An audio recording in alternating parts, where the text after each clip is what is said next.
Okay, if you care about American freedoms at all, then you got to watch this video because I want to demonstrate the mental disconnect that happens in the realm of politics, even in the mind of somebody who appears to be the most ardent defender of one of the most simple, easy to understand protections of American freedoms, and that is the Second Amendment. Everybody knows what this says. It's 27 very simple words. A well-regulated militia being necessary to the security of a free state. Regulated means a well-disciplined militia being necessary to the security of a free state. The right of the people to keep and bear arms shall not be infringed. And anything or anyone who even slightly hinders your ability to possess a firearm is engaged in infringing on your freedoms. And that brings us to Tahlequah Noir, who's one of the most well-known, outspoken pro-gun rights advocates, probably in the world. But because Tahlequah has his hope in politics and politicians, especially of the red tie variety, he's in shock that a group of Republicans actually blocked this recent bill that would have ended the $200 economic infringement tax on American freedoms to purchase a suppressor. Now, somebody might ask, why the hell would you want a suppressor? The answer is, it's none of your damn business what somebody wants to buy and possess. And they don't owe you a reason. But I would say that you could use a handgun or rifle suppressor to protect your family from an aggressive invader without blowing your eardrums out, and it could be seen as safety equipment. Right now, let's analyze Tahlequah's reaction to tyrannical Republicans blocking a pro-Second Amendment bill. So there was a bill introduced by Representative Andrew Clyde that would remove the unconstitutional taxation and registration of suppressors. That $200 tax we're all forced to pay every time we buy a suppressor, gone. And not just that, he wants the government to destroy all the records, because when you buy a suppressor, you're not just buying a muffler for your gun, you're registering that thing with the feds. And I already know this bill would drive the Democrats insane. And registration always precedes confiscation if you take a look at history. They'd be like, why would you want to do that? Suppressors are an assassin's tool. But here's the funny part. It wasn't just Democrats trying to kill the bill. Republicans blocked it. Yes, Republicans voted against taking suppressors off the NFA. Let that marinate. Why would it have to marinate, and why would anybody be shocked at that? This tax infringes on American Second Amendment liberties by creating a massive financial barrier to every purchase and risks placing this constitutional right out of reach of many law-abiding, hardworking Americans. This is ridiculous. Republicans have the House, the Senate, and the presidency, and we still can't get something this basic passed? How is that shocking, Tahlequah? I mean, several times in history, Republicans held the trifecta of power. They had the House, they had the Senate, they had the White House, including in Trump's first term. The first 2 years of Trump's first term, just like in the second term, you got the whole shebang. Hey, if you're really for freedom, let that freedom bell ring, but they're not. And why is that? Why is it that they always seem to impose more tyranny on Americans? How can this possibly surprise anybody who's aware or claims to be aware of what's going on? This is the moment to pass the most pro-Second Amendment legislation in decades, and we can't even get rid of a $200 tax on a muzzle device? It's just unbelievable that anybody would be shocked about this. Republicans and Democrats, everybody should know by now, works for AIPAC. They're actually controlled by a foreign government over there in the Middle East.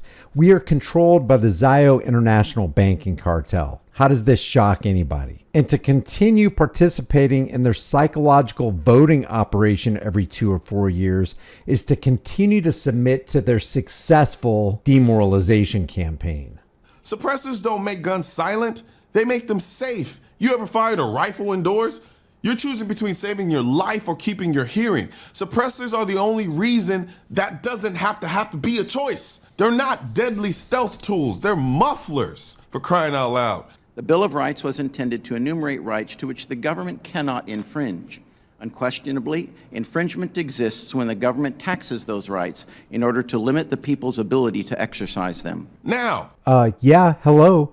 All taxes are infringements on your rights. All taxes. All of it is theft, and because it comes with the implied threat of force at the barrel of a government gun, it's extortion. it's one thing for Republicans to sit on their hands and do nothing, but it's a whole different level of betrayal when they actively vote against gun rights. Just because someone has an R next to their name doesn't mean they care about the Second Amendment. But that's what politics is, Kalyan. Politics is active betrayal against the American people in favor of special interests.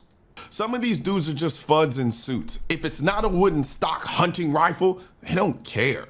They're stuck in the past, apathetic at best, anti-gun at worst. And if you can legally tax an unalienable right, natural right, even just a little bit, then you can legally tax it a lot and eventually tax it out of existence and destroy it for the everyday citizen. That said, you want to know what scares them the most?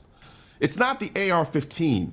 It's the fact that you're still willing to defend what it stands for. If we can't even pass something this tame, removing a $200 tax on a health device, what hope do we have for national reciprocity? Wait a second. If you can't pass something this tame, then exponentiate that out, project that out. What else can we not trust that they said they were going to do? Everything. All politicians are liars, and we continue to participate in the lying clown show under the big top. And part of that is because of social influencers like Kalyan Noir making voting popular again. It's crazy to me that anybody would continue to demoralize themselves by voting for the lesser of two evils, expecting good to come. Or getting SBRs off the NFA. Let's not even talk about machine guns. These guys would lose their minds. Suppressors aren't luxuries. They are practical, they're safe, and they're legal in countries that barely let you own a butter knife. And don't give me the, well, they're legal, you just have to register them argument. You have to pay a $200 tax stamp on top of the cost of the suppressor and the gun, and then wait months to be approved. You want 4 suppressors for 4 guns? That's $800 in tax alone. In 1819, Chief Justice John Marshall stated, "The power to tax includes the power to destroy." This is a working class tax. It's a paywall to your constitutional rights. Suppressors don't make you an assassin. They make you responsible. And if our own pro-gun politicians can't grasp that, then they're not pro-gun at all. They're a threat to the Second Amendment in a red tie. They're not just a threat to the Second Amendment. These politicians are a threat to you, to your family, to everyone you love and hold dear. They're a threat to Kalyan Noir. They're a threat to me. They're a threat to everybody who votes. They're a threat to anybody who doesn't vote. They're a threat to Democrats. They're a threat to Republicans. They're a threat to whites, to blacks, to Hispanics, to Asians. They're a threat to everybody. Therefore, I strongly advocate for eliminating the federal excise tax and transfer tax on these National Firearms Act firearms. So, to the Republicans who voted against this, thank you for showing your true colors. Suppressors save hearing, and the Second Amendment is not for sale. Not for $200, not ever. Well, actually, I want to show you that Kalyan Noir isn't exactly pro-Second Amendment. When I say pro-Second Amendment, Kalyan Noir isn't exactly pro shall not be infringed. How do we know? Because he was, and probably still is. I couldn't find out if he still is right now, but for years he's been the spokesperson for the NRA. And how do we know the NRA is anti-Second Amendment? All you have to do is listen to what the president of the NRA, Waylon Pierre, said about his view of the NICS instant background check system and the fact that this infringement check system would not exist if it wasn't for the NRA that Kalyan Noir works for, or at least at one time spoke for. The best kept secret is that the national instant check system wouldn't exist at all if it weren't for the NRA. It's true. Got it. He says it's true. Look at this. Listen to this. It's true. But before he continues, I just want to say we are talking about an infringement check system. In other words, you can't get a firearm that you have the perfect right to possess, any firearm, unless you get permission from the government. So we got to run your credentials. We, the government, we're the ones above you. You're the ones that are subject to us. And Wayne LaPierre says, well, the government's got to check you out before they can grant you a right that you already have because of the fact that you're a human being. But wait, there's more from Wayne. The NRA said as soon as the technology was available, their weight had to be replaced by an instant background check done by the dealer at the point of sale. NRA supported it, NRA got the votes, and NRA got it passed. It's an instant universal background check system. This is Colion Noir during an interview with Bill Maher saying that he would be for a universal background check, but he doesn't know how it would be implemented for private sales. Listen to this. What about background checks? Now, 20% of the people in this country get their guns without having to pass any sort of criminal check. You're talking about private sales? Yeah, I mean, Did you see that? Without any sort of criminal check. So the government's got to make sure that you, in the land of the free, home of the brave, aren't a criminal. So the criminal cartel, the criminal mafia government is going to determine through a background check whether you are a criminal and whether you have the right to possess a gun or not. That is insane, upside down world, absolutely twisted. Get them from a relative gives it to them, or, you know, it gets passed down, or a gun show. And the NRA used to be for closing all those loopholes. Wayne LaPierre.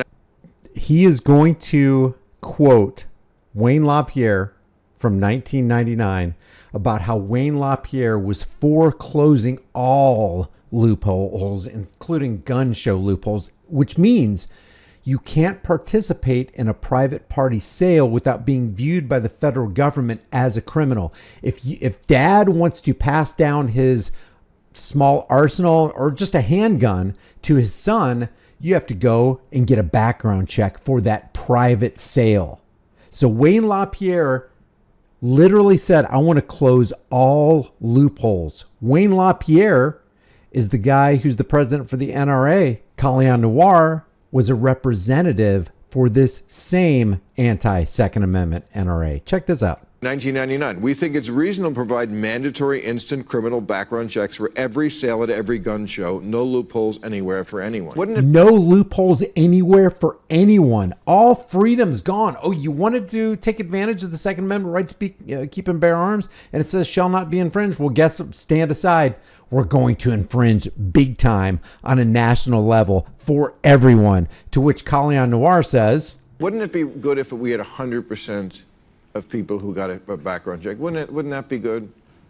Sure, but how do you go about doing that from a private sales standpoint? Wouldn't it be good if we had 100% background check for everybody? Colion Noir says, sure, but how do we do it? Sure, but how do you go about doing that from a private sales standpoint? Sure, it would be good.